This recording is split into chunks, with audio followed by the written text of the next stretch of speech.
Hello dear students, welcome back to organize knowledge channel. और आज की जो वीडियो है डिस्कस करेंगे assessment worksheet number 13 for class 10th subject science है। और ये वर्कशीट आपके लिए 27 दिसंबर 2021 के लिए शेड्यूल की गई है।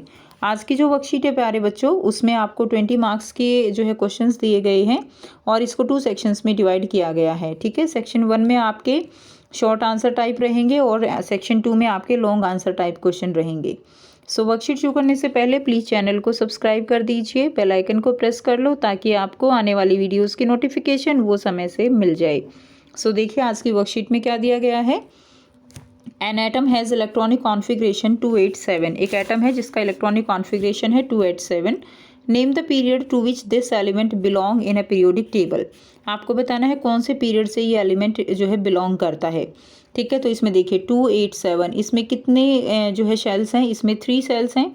तो ये जो एटम है ये जो है थर्ड पीरियड में रहेगा। जितने नंबर ऑफ सेल होते हैं उतने ही नंबर का पीरियड होता है। सो दिस एटम, ठीक है, this atom has third period as the number of shells are 3। B है to which of the following element would it be chemically similar. किससे जो है ये केमिकली सिमिलर होगा। एटॉमिक नंबर जो है वो दिए गए हैं। तो देखिए ये उसी के एटॉमिकली ये सिमिलर होगा केमिकली जिसके लास्ट में 7 इलेक्ट्रॉन होंगे। और 7 इलेक्ट्रॉन जिसके लास्ट में होंगे अगर हम देखें तो कितना होना चाहिए, 9 होना चाहिए। तो यानी ये फ्लोरीन के सिमिलर रहेगा। So it will be similar to fluorine as the number of valence electron are 7। तो इसमें वैलेंस इलेक्ट्रॉन कितने हैं, 7 हैं। तो इसीलिए दोनों में ही 7 है, तो ये उसके केमिकली सिमिलर रहेगा। नेक्स्ट देखिए बच्चों, क्वेश्चन नंबर 2 दिया गया है। Nitrogen and phosphorus. नाइट्रोजन का एटॉमिक नंबर 7, फॉस्फोरस का है 15। Belong to 15 of the periodic table. 15 group से बिलोंग करते हैं। नाइट्रोजन में 2 5 है, तो इसमें 5 में 10 जोड़ दीजिए, कितना होगा, 15 ग्रुप हो जाएगा। इसी तरह फॉस्फोरस के अंदर भी 2 8 5 है, तो जो है 15 हो जाएगा। ठीक है, nitrogen is more electronegative because it has small size and in the group.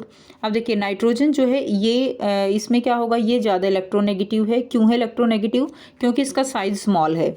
अगर हम देखें नाइट्रोजन के बाद फॉस्फोरस आता है, तो अगर हम देखें तो ऊपर से नीचे जो है साइज जो है वो क्या करता है, इंक्रीज करता है, और नीचे इलेक्ट्रोनेगेटिविटी डिक्रीज कर देती है। ठीक है, साइज इंक्रीज होने के कारण। क्वेश्चन नंबर 3 है the position of 3 element A B and C in the periodic table are given. तो ये दो जो है आपको दिए गए हैं, ग्रुप 16 ग्रुप 17। बच्चों ये ट्रेंड समझना ज़रूरी है, केवल कॉपी करने से कुछ नहीं होगा, समझ में आना ये ज़रूरी है। क्लियर। तो 16 और 17 ग्रुप आपको दिया गया है। देखिए अब इसको ध्यान से समझना है। आपसे पूछा गया है कि वेदर ए इज़ मेटल और नॉन मेटल। तो ए मेटल है, नॉन मेटल, तो ग्रुप 17 है। ग्रुप 17 का मतलब क्या है कि लास्ट में 7 इलेक्ट्रॉन है। 7 इलेक्ट्रॉन है तो इलेक्ट्रॉन लेने की टेंडेंसी है। इलेक्ट्रॉन लेने की टेंडेंसी है तो मतलब ये क्या है, ये नॉन मेटल है। ठीक है, तो ए जो है वो क्या हो गई, non metal. State whether C is more reactive और लेस रिएक्टिव देन ए। तो यहाँ पे बताना है सी मोर रिएक्टिव है, लेस रिएक्टिव है ए से। अभी हमने क्या किया, ये ग्रुप जो है नॉन मेटल का है। नॉन मेटल का मतलब इलेक्ट्रॉन लेने की टेंडेंसी है, लेकिन जब हम ऊपर से नीचे आते हैं तो इलेक्ट्रॉन लेने की टेंडेंसी कम हो जाती है, इसीलिए ए जो है वो ज़्यादा रिएक्टिव रहेगा। So C is less reactive than A as the size get increases. Size increase हो जाता है, इलेक्ट्रोनेगेटिविटी डिक्रीज कर जाती है, इसीलिए ए जो है वो ज़्यादा रिएक्टिव रहेगा। सी है सी विल बी लार्जर और smaller in size than B. तो सी जो है वो लार्जर होगा साइज में या स्मॉलर रहेगा देन बी, वो आपको बताना है। तो सी जो है वो स्मॉलर इन साइज रहेगा, ठीक है, बी के कंपैरेटिवली। इसमें हम जो पीरियड की प्रॉपर्टी है वो कंसीडर करेंगे। जब हम पीरियड में जाते हैं तो साइज जो है वो क्या करता है, साइज गेट डिक्रीजेज। ठीक है, पीरियड में बी टू सी जाएंगे तो साइज हमेशा डिक्रीज करता है। नेक्स्ट देखिए क्वेश्चन नंबर 4 दिया गया है।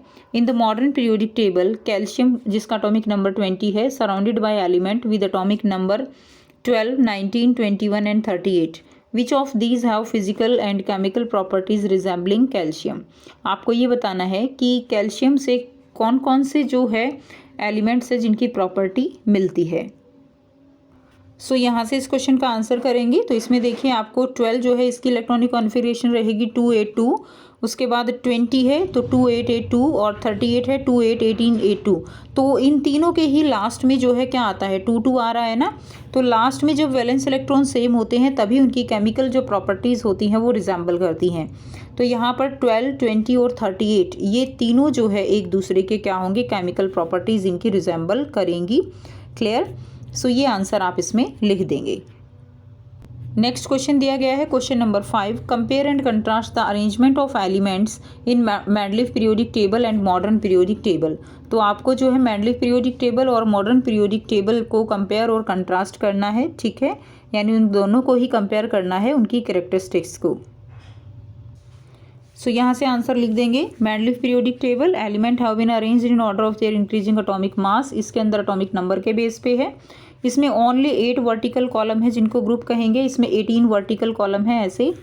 इसके अंदर transition elements are arbitrarily placed together in a single group 8, ठीक है, एक साथ ट्रांजिशन एलिमेंट प्रेजेंट हैं। जबकि मॉडर्न पीरियोडिक टेबल में ट्रांजिशन एलिमेंट्स जो है वो टेबल के मिडल में प्रेजेंट हैं।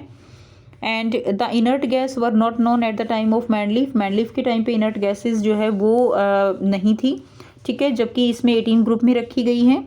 No proper place are assign to isotope of element, इसमें प्रॉपर प्लेस नहीं दिया गया आइसोटॉप्स का, जबकि इसमें isotopes are assigned on the same place as it is based on atomic number. Atomic number पे होने के कारण जो आइसोटॉप्स की प्रॉब्लम है वो यहाँ पे थी ही नहीं, ठीक है।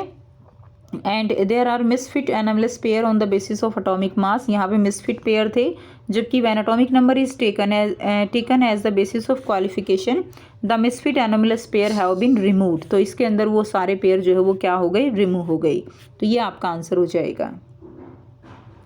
नेक्स्ट क्वेश्चन देखिए, describe in brief the effect on atomic size, metallic character and non metallic character of the element in both period and group. तो ग्रुप और पीरियड में आपको जो है ट्रेंड बताने हैं एटॉमिक साइज का, metallic character and non metallic character. So यहाँ से करेंगे। देखिए इसके अंदर एटॉमिक साइज जो है, जब हम पीरियड की बात करते हैं, पीरियड यानी हम जो है लेफ़्ट टू राइट चाहते हैं। अगर हम बात करें कार्बन, नाइट्रोजन, ऑक्सीजन, तो इसमें क्या होगा, इसमें एटॉमिक साइज़ जो है वो हमारा क्या करता है, एटॉमिक साइज़ हमेशा डिक्रीज़ करता है। क्लियर है, डिक्रीज़ करता है, क्योंकि नंबर ऑफ प्रोटॉन न्यूक्लियस के अंदर इंक्रीज़ कर जाते हैं, जिसके कारण शेल जो है वो श्रिंक हो जाती हैं। डाउन द ग्रुप की अगर हम बात करें, for example lithium, sodium, potassium, अगर हम डाउन द ग्रुप की बात कर रहे हैं तो हर बार एक न्यू शेल ऐड होती है, जिसके कारण एटॉमिक साइज़ इंक्रीज़ करता है, ठीक है। वैलेंसी का ट्रेंड आपको नहीं दिया हुआ तो ये आप ना लिखें, लिखेंगे तो भी कोई दिक्कत नहीं है, ठीक है। उसके बाद देखिए मेटेलिक कैरेक्टर और इलेक्ट्रोपॉजिटिव कैरेक्टर, तो क्रॉस द पीरियड जो है डिक्रीज़ करता है, यानी जब हम लेफ़्ट टू राइट चाहते हैं तो इलेक्ट्रॉन लेने की टेंडेंसी जो है वो क्या हो जाती है, बढ़ जाती है, जबकि इलेक्ट्रॉन देने की टेंडेंसी कम हो जाती है। मेटेलिक कैरेक्टर होता है इलेक्ट्रॉन देने की टेंडेंसी, तो अक्रॉस द पीरियड इलेक्ट्रॉन देने की टेंडेंसी डिक्रीज़ करती है, जबकि इलेक्ट्रॉन नॉन मेटेलिक कैरेक्टर यानी इलेक्ट्रॉन लेने की टेंडेंसी इंक्रीज़ करती है। जबकि डाउन द ग्रुप जो है क्या होता है, साइज़ बड़ा होता है, आखिरी जो इलेक्ट्रॉन है शेल में वो दूर हो जाता है न्यूक्लियस से और वो आसानी से रिमूव हो सकता है, इसीलिए इसका इलेक्ट्रोपॉजिटिव कैरेक्टर जो है वो इंक्रीज़ कर जाता है, जबकि इलेक्ट्रोनेगेटिव कैरेक्टर इसमें डिक्रीज़ कर जाता है। तो इस तरह से ये ट्रेंड जो है आप लिख लोगे, ठीक है। तो ये थी बच्चों आपकी आज की साइंस की असेसमेंट वर्कशीट। आई होप सभी स्टूडेंट्स को ये क्लियर है। कोई भी डाउट है तो आप पूछ सकते हो। वीडियो अच्छी लगे तो प्लीज़ लाइक कर दीजिए, शेयर कर दीजिए और चैनल को सब्सक्राइब कर लीजिए। So thanks for watching. मिलते हैं नेक्स्ट वीडियो में नेक्स्ट वर्कशीट के साथ। Take care, bye bye.